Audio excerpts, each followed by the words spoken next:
Another thing just before we started the show, I wanted to introduce Nick to the concept of We Happy Few. Full disclosure, I have actually participated in the game's Kickstarter. Disclosure, ethics, journalism, whatnot. Just so people know that I put in. I guess I put in enough to get the game and possibly the art book. Yeah, I think I got the electronic art book because I like the art style. So that retro, future, colorful. What was your gut reaction from that little? It looks based on what we saw, it looks like it's going to have a little more story than they let on. Like the first couple demos they showed were just procedurally generated, exploring the world and learning about it through just encounters. Yeah, it was interesting because when it came to when the trailer started and the main character isn't taking his joy, right? Yeah, that's the the pill that makes him strawberry delusional, and that's the big one. Yeah, they come in flavors.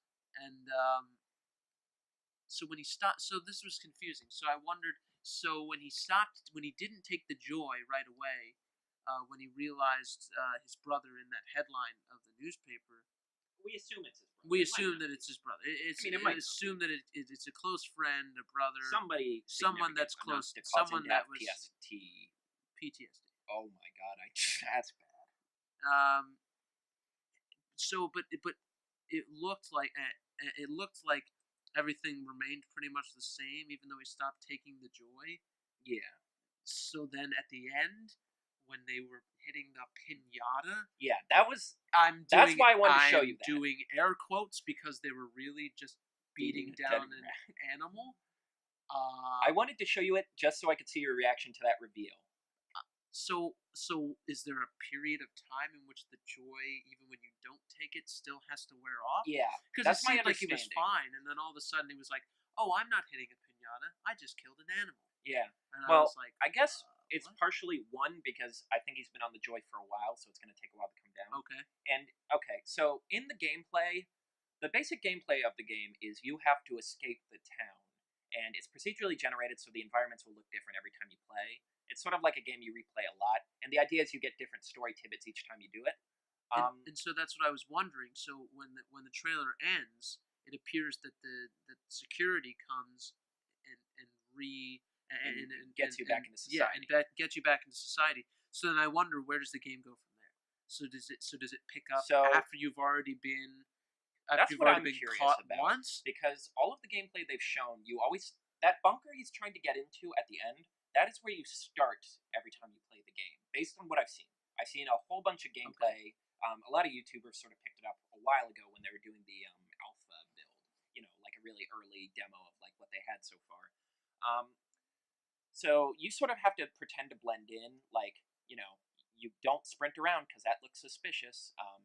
If someone says hi to you, you have to smile and wave. You don't break into people's houses, but you have to because you need food. Yeah, it's like a survival thing where it's like you need to get food and water too. And if people start getting super suspicious of you, you can run into one of these little telephone booths that have a joy dispenser. And then for a little bit, the entire scene will be like bloom with color, and this happy music will play. And then it'll start like flashing when it's about to wear off. So I think that's the idea they were trying to get across in that little preview. Yeah. I just like it because I just love the concept and the aesthetic of this sort of retro futuristic world. Like when they start playing the like 60s pop music, I'm like, that's cool. Like I just think it's a really cool premise, and I'm really, really excited to finally get my hands on this. Ideally soon. I guess I could have put in enough money to get the alpha, but I wasn't like I kind of have alligator hands. I was surprised I put in as much as I did. So they can take this joy, right? Yes. But do they need the masks? It's the whole thing. It's the mask of the whole thing. It's a little creepy. It's yes, that's I think that's what they're going for. I know, but it's the isn't whole it a little overkill? Like if you don't have the mask, you might as well not do the whole thing and just deal with your emotional distress from World War II. The security has masks, and it's the whole thing, and I don't mind it. I'm just food for thought. They're just creeping me out, man. It's the whole thing. If you don't have them, the whole operation collapses, and you might as well just go home and call it a day. Not even if the security has them, but the regular people don't. Yeah, no. Then you're just wasting your time. So this is the question. So So I was going to ask, but it appeared that even after he was off the joy, they still had masks on. So it's Yes. not like the It's joy. not like in It's their not like head. the No, they joy have face like paint on. creates masks. Yeah, they have the face paint on. Oh dear. There's actually this cool. They didn't really show it in that. They referenced this guy named is it Happy Jack? It's something Jack, and like in the universe, there's all these television broadcasts, like live action, like a live action guy with the face paint on. It's even creepier in live action, where he'll just like be like really upbeat, like, "Hey, don't forget to take your joy," or he'll tell jokes like, "What do you do when you see a downer? Beat him with a pipe." Like stuff like that. Seriously, I think you'd like it. It's creepy but fun. It's Yeah. definitely interesting. Yeah, the face masks are the Caught whole my thing. interest. If we don't have the face masks, we might as well just shut this crap down. Well, okay, if you say so. Other games that really piqued my interest. I guess this was announced before E3, but Battlefield 1. I am a World War One like I'm a really big history buff, and my three favorite eras are the French Rev, the Reformation, and World War One. I think World War One is such an interesting moment in global history. It's like the dawn of the modern era. Pretty much every major event since has been facilitated by World War One. Current Middle Eastern conflicts because of World War One. The rise of fascism in Europe because of World War One. The rise of communism, the Cold War, World War Two, well, obviously because we have two of them. Yeah, well, The UN, all of this stuff, like the Great Depression, America rising as a world power, all of this stuff is facilitated by this one event, and that blows my mind in so many ways. And it's just such an interesting environment to base a game around. And they've shown some pretty extensive, like they've been live streaming some gameplay. Gut reaction, I think it looks cool.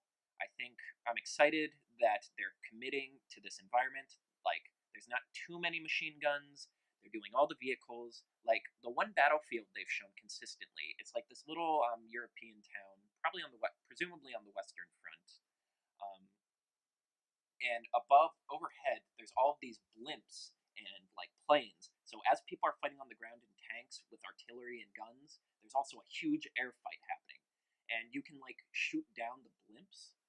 And like I thought the blimps were just like in the environment, like no one controlled them. No, you can spawn in the blimp and like go around and drop bombs. So Really? like yeah, that's Wow. what excites me, that they're taking advantage of the vehicles. That's pretty cool. And vehicles are always really cool to add in games. Yeah, especially when you have big enough maps to justify them, Yeah. which looks like this is the case. I love that they keep showing, it's sort of like the money shot for their gameplay demonstrations. Like you can shoot the blimp down and then it can crash into the environment depending on where it was, and there'll be all this metal framework in the environment now, and I think that's really cool. I mean, if there was a company that could do a World War One game, I think it is DICE, because their Frostbite engine, which I think we were talking about the other day, is capable of doing it. The one nitpick I have though is, so most of the action that I've seen takes place in a tiny town. I'm wondering if they're going to do enough trench warfare. Like, because I understand why they're doing it in the town, because destruction physics are the entire selling point of the Battlefield franchise. It's super realistic, well, more realistic than Call of Duty anyway. So they really want to show like, oh, look at that wall explode! Look at all the dust particles. And the trenches are an enormous Yeah. part of World War I'm One. like, I feel like they're trying to stray away from the trenches because it's not sexy. We shouldn't be using these words to describe one of I the most understand what you're saying. horrifying events in, like Right. the tragedy, the seminal tragedy. And you were talking about impacts on the future world Yeah. at large. How about the decline of trench warfare? Yeah. Because of the devastation that it caused. Because But you're right; it was integral in the overall function of World War One strategy. Yeah. So it would be I would interesting love to see. I would love Yeah, to see absolutely. a map with no buildings, literally just a bunch of hills, muddy trenches where you just die, and you die like just it's like a stalemate until some group manages to push through the line. And meanwhile, or you can play as the British general who never has to see the battlefield and is somewhere drinking vermouth, like, I guess we'll send. Wait, that was kind of more French. That was definitely Yeah. Well, I guess we'll send another 15,000 troops into the Nivelle offense. Like it's some douche who's never seen battle, who's not gonna deal with all the emotional trauma that'll cause. But yeah. So I'm excited. I hope the single player campaign is good. like it'll be fun to play the multiplayer, but I want to see someone tackle like such a big and depressing event because Ubisoft made a World War One game already, Valiant Hearts: The Great War. It was a sort of a 2D puzzle game, Okay. and it was very cartoony. I'll send you a link to it later, Nick. I think you'd like it. Honestly, one of my favorite games of all time because it handled the event with such levity and emotion. Where it's just like it's a game about people where the war was just this thing that took over their lives, and I love that. I thought it was mature, Yeah. beautiful game, and I hope they respect it, not to make it a Call of Duty clone where it's like running around like pew, pew, pew, pew, pew, set pieces because EA has been trying to chase Call of Duty's coattails for years, and my biggest and that's fine when they're doing like Battlefield 3 and 4 where it's in the modern era. Nothing scares me more than doing that in World War One because it's like yeah, it's fine if you're making up conflicts, but when you're doing something real, you have to have some kind of respect. And even Yeah. Call of Duty, like when they did Black Ops in Vietnam, they still seem to appreciate how dark the conflict got, even when they were doing other set pieces. So I just hope they do it with some respect. Yeah. I didn't mean to veer us that seriously. Let's see, other games. A new Spider-Man game is being made by the guys who made Ratchet and Clank, which makes me so happy. Really? Yeah. I was actually introduced to Ratchet and Clank by a couple of my friends at school this Really? past year. Oh, really? Ah, cool. I'd never played before, and it was actually really, really cool. Yeah. I enjoyed it. Just, Yeah. It was so quirky, Yeah, like all the I different know, right? weapons and the Honestly, and the enemies that you fight. I thought it was pretty quirky, but really cool. yeah, that was their defining franchise. I've played the third game. I didn't get the first game. I rented the second game, loved it. Bought the third game. I beat it to a grand total of 54 times because I just wanted to collect everything. I'm like, I gotta upgrade all the guns. Like it was that Wow. addicting of a game for me. I just loved it. Wow. The idea of them taking on Spider-Man with next gen technology and doing all kinds of they only showed a little bit of gameplay, but watching they have like one scene of him just like tumbling through a building, and I'm like, oh, that is so cool. They also did a weird redesign for his costume. I'll have to send you a link to it. The spider is white now, and it's like all across the body. Wait, It's the weird. spider has to be black across it. Wait, I know. that's not right. I don't mind it just because it's like you know what, we got a pretty costume accurate suit with Civil War. I can deal with some revisionism right now. Heck, even with Andrew Garfield's Spider-Man, that second costume he had was picture perfect. The Civil Wars had a nice couple twists, but still looked exactly how it should. I don't mind. As long as we have one version of Spider-Man at all times with like a picture perfect costume, they can do whatever they want. I don't care. All right. The big, I think the big shaboozy of the entire show. Because that's definitely a word. Yeah. Hey, it was back. Haven't you? Well, you didn't watch Nickelodeon that much as a kid. It used to be I don't remember what the context was. Some. It was something Not where as like much slime. as They would dump a maybe lot of some slime other on someone, and it'd be called the Big Shaboozy. That's actually what it was called? Yeah, I'll have to look it up and see if No I can way. find it for you. Wow. But yeah, possibly the big reveal. There were sort of rumors about it beforehand, but brand new God of War, just called God of War. But this time, instead of fighting the Greek gods, you fight the Norse gods. And Oh, Nelly. yeah, It's Odin's about to get Raven. real. Yeah, great Odin's Raven. And I kind of, it's the kind of thing where you just roll your eyes at, especially when you just see Kratos with a full-on dad beard after being hairless for his entire existence. But at the same time, I'm like, I can't deny that's not awesome. Especially the reveal that just like, because the trailer starts, this kid is playing, this Nordic, I guess, a kid in like Nordic gear is playing around with like two toys, and then you just hear in that classic deep voice, son, and or boy, and the kid gets up and like you see the figure in the shadows. He's like, grab your mother's knife, it's yours now. And then he steps out, and you do kind of like get starry-eyed of like, whoa, because it's like it's such a cool moment. And then they fight a giant. The environment looks really cool. The monsters look really cool. Like they feel in spirit with the old games, but they're still like fresh. They fight a giant and some skeleton monsters. What's interesting is you're not as familiar with the God of War lore and mythos, but so it starts as this great like Greek tragedy of like Kratos is tricked into killing his family by the God of War, who like because he's jealous of because he's like this Spartan is getting too like powerful and revered. So Kratos goes on this rage to get vengeance, and then he just sits on the pile of the dead bodies, and he's become the God of War. and it's kind of this depressing moment of like, did you really redeem yourself? Now you're at the forefront of even more war and destruction and more families dying. Then he gets betrayed by Zeus in the second one and sort of goes off the deep end, just murdering everyone. Like in the third one, he kills the gods of the sun and the ocean, and by the end of it, it's implied he's pretty much destroyed the planet. His destruction has pretty much doomed everyone. And this guy was originally mortal. Yeah, yeah, sort of mortal. Yeah, mortal. Is he? He might be a demigod. I don't remember. But how does a mortal or a demigod reach such a height as to kill children of gods and bring the world to complete destruction? Because he's an angry guy. Nothing scarier than an angry white guy. And by white, I mean his skin is literally the color white, not white as in Caucasian. Right. Yeah. Yeah, I should clarify that before anyone gets mad.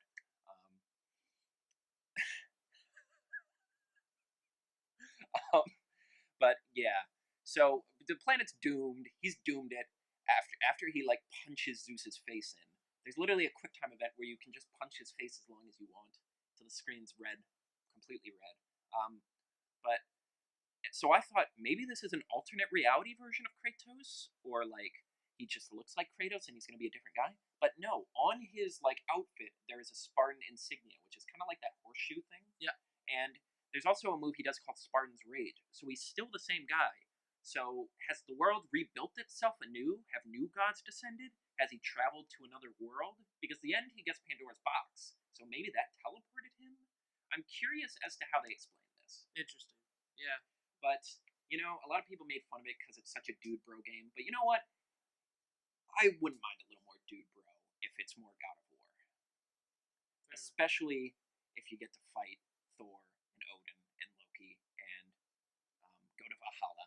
So I can just scream Valhalla. And his Raven. That would be funny. Just crush the Raven. The final quest. Yeah. Fighting you kill Odin and then the Raven shows up on the throne. It was me all along. Oh, jeez. Yeah. That would. And just you didn't like the giant ant in Ant-Man. Think about a giant raven. That wouldn't be scary. Birds don't scare me.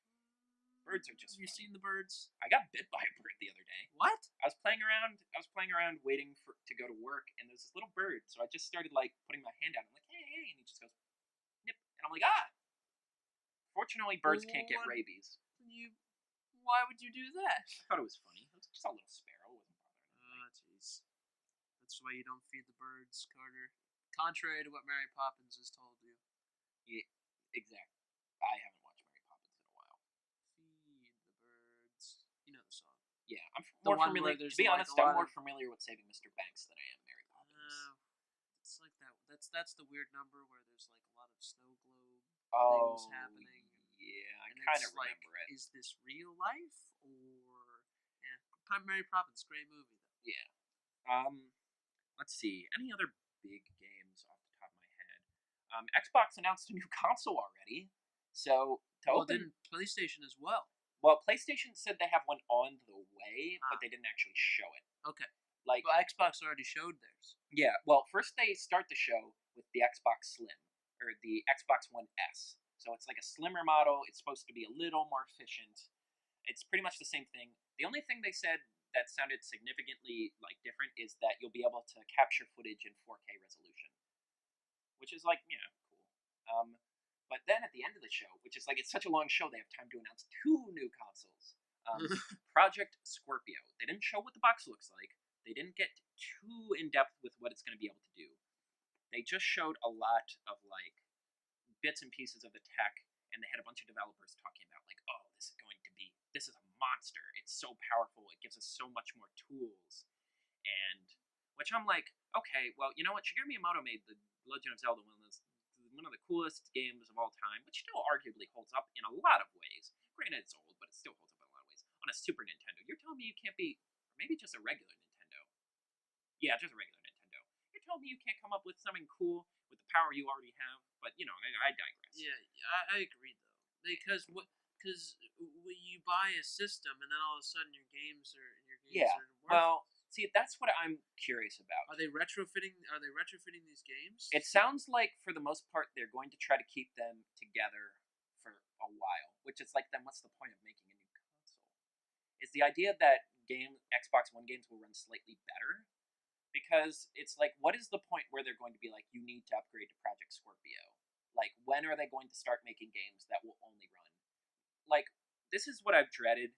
Video game consoles are becoming like smartphones, where it's like they make a new one every like Apple does it every year, but they're probably going to keep it to like 3 or 4 years. It's like there's a window of systems you can own where you can play all the games they're making, and that window keeps moving forward, and you have to jump on board at some point. And that scares me. One, because it's like consoles are expensive. Yeah, absolutely. And two, I just don't think the market's like, because even just like going from the Wii to Wii U, like that audience, like the audience you had built with the Wii, they weren't used to buying new consoles in general, so they didn't really flock to the Wii U, and that killed Yeah. that system. You're telling me gamers who are used to consoles coming out every like 7 or 8 years are just going to magically adapt? Well, okay, not that much. It's like it varies, but usually you get at least half a decade. Well, what the Wii was 2006, right? Yeah. And the Wii Well, U didn't. the last come until- generation was notorious for being especially long. But even shorter generations are like 6 years or 7. Like our last one was like 10, and that was like pretty long. But you're telling me gamers are just going to accept this? And a part of me thinks we might because we're all sheeple, as I like to call them. I came up with that term. OC, do not steal. And I'm just worried that's really going to hurt the market. Yeah. And it's just like, I don't know. It's funny that like they've already accepted the Xbox One in many ways. Disappointed. Although at the same time, I feel bad for Nintendo because they're like prepping this NX thing, and it's like they're finally gonna catch up, and then they just move the goalpost another 100 yards, and Nintendo's just stuck again. Poor Nintendo. Well, I mean, I don't know. I guess we have to wait and see if it really justifies it. I just think it's stupid. Like, why? Why do we need this? We don't. We don't. And That's the answer. yeah, I don't really like the fact that they haven't told us anything about it. I don't really have that much to add other than like the implications. It's just stupid. It's like, you know, like I guess they said it's not coming out for a while, so developers are going to have a lot of time to play with the software, but it's like they only just got used to the Xbox One. You haven't even pushed that thing to its limits. Is it like do you think it's just that the ceiling for the Xbox One isn't as high as we think? Where it's like they've pretty much gotten it as good as it's going to get? Maybe as you mentioned, maybe it was becoming a race to put out the newest product Yeah. after. I mean, did it come out after the PlayStation 4? Or did PlayStation 4 get released? PlayStation 4 and Four. Xbox One came out at relatively the same time. Right. The Wii U was the earliest one. So maybe it was maybe you're right. Maybe it was Xbox's. Well, I'm just curious who flinched Attempt. first. Was it PlayStation? Like, did PlayStation start planning this and Xbox was like, we have to keep up? Or did Yeah. Xbox plan this and PlayStation said we have to keep up? Or are they both just reacting to whatever Nintendo's making? Which we still have. They didn't tell us anything about this thing, and it's like, what are we like? You've been talking about this for 4 years. I can't buy a Wii U if I know something else is coming, but I don't know what is coming. Sorry, that's getting me salty. Yeah. Yeah, I'd be really curious to get behind the politics. Do they think the industry's changing in some way that justifies this? The rumors around the PlayStation, which I think they're calling the PS Neo right now, the idea is that a big factor in this is syncing it up better with the PlayStation virtual reality. It was originally called Project Morpheus, but now I think it's just called PSVR. And the idea is that this thing will run at such like a rate that works really well with virtual reality headsets, which is like, well, it's fine. If someone really loves virtual reality, then that justifies the purchase for them. Yeah. I'm sort of neutral. Yeah, virtual reality is becoming this big thing that I guess maybe I just missed the train. I don't know. Yeah. It's cool. It's cool, yeah. But it's not. I'm neutral because regardless of what happens, I personally feel like a win. Because on one hand, let's say it really does kick off and it becomes a whole sector of the market, then that gives developed creators all these new tools to make interactive medium. That is good. Or if it fails miserably and crashes the market, I'm like, good, we can clean the deck, everyone start from scratch, let's make this industry right this time. And I'm like, so personally, I win either way. I mean, it's cool, but I just I don't know. I guess it's just that's for the next generation. I'll watch my pornography. That's what virtual reality is for, right?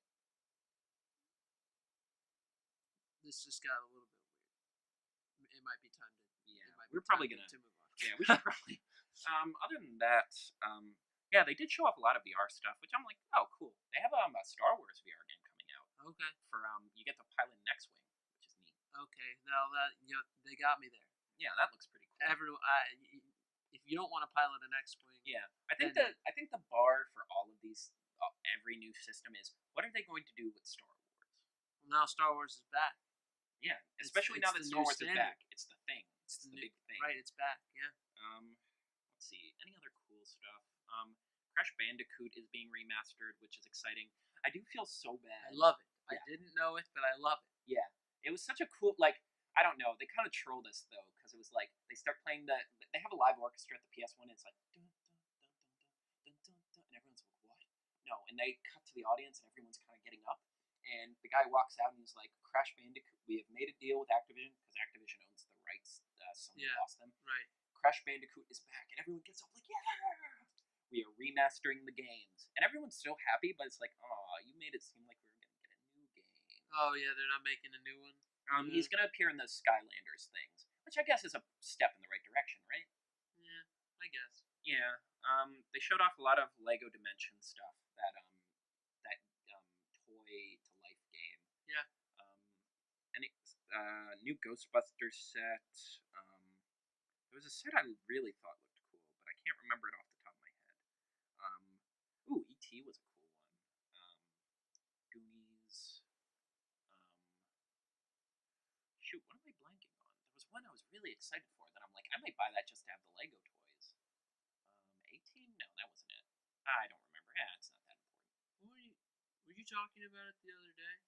I think I was actually, yeah. What was it? It wasn't Indiana. Was it Indiana Jones? No, it wasn't Indiana Jones. It was something newer. Oh, Adventure Time. Oh Was yes. that it? I think it was Adventure Time. Maybe. That was one of them. We'll call it Adventure Time. Yeah. I mean, I'm still waiting for my Steven Universe Lego sets, but that one might be a little harder. Well, you know what? If they can adapt Jake the dog to Legos, I think they can figure this out. The most non-Lego. Yeah, like the weird flattering amorphous blob, yeah. like this circle with limbs. It's like, you know what? At least all the Steven Universe characters are shaped like human. Well, all of the main characters are shaped like humans in one way or the other. It shouldn't be that difficult. Granted, the heights are going to have to be sort of warped, but whatever. Yeah, other than that, those are all the big games. Obviously, I'll talk more. We can talk more about it next week, especially once Legend of Zelda I get to play Breath of the Winds or Breath Spirit of the Wild, Beast of the Southern Wild, whatever. That's a little different. Yeah. Hey, I would love if they called it that, but it had nothing to do with the movie.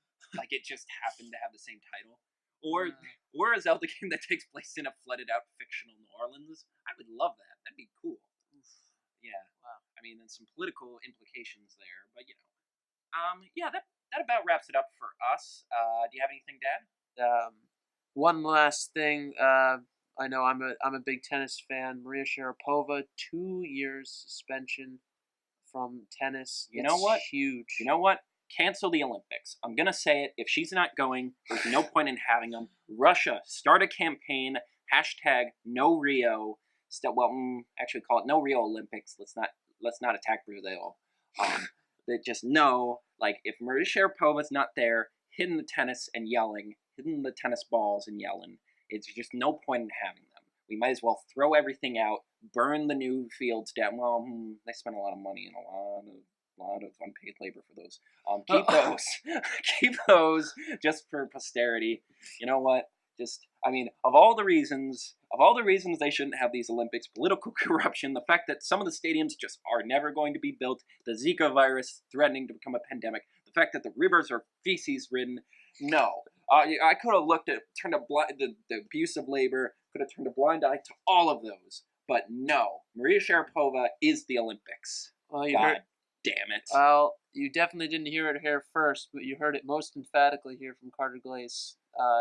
No Rio 2016. No Rio Olympics. 2016. Yeah, we don't want to call out the city. Yeah. Even though, that's anyway. But yeah, there's a lot of great people who live there. Let's not punish them because Maria Sharapova has been taken out. Yeah, let's not get involved in It's that not in their that fault. struggle. It's not their fault Maria Sharapova's not going to the Olympics. If it were up to them, she'd probably play. Anyway, Rio, you rock.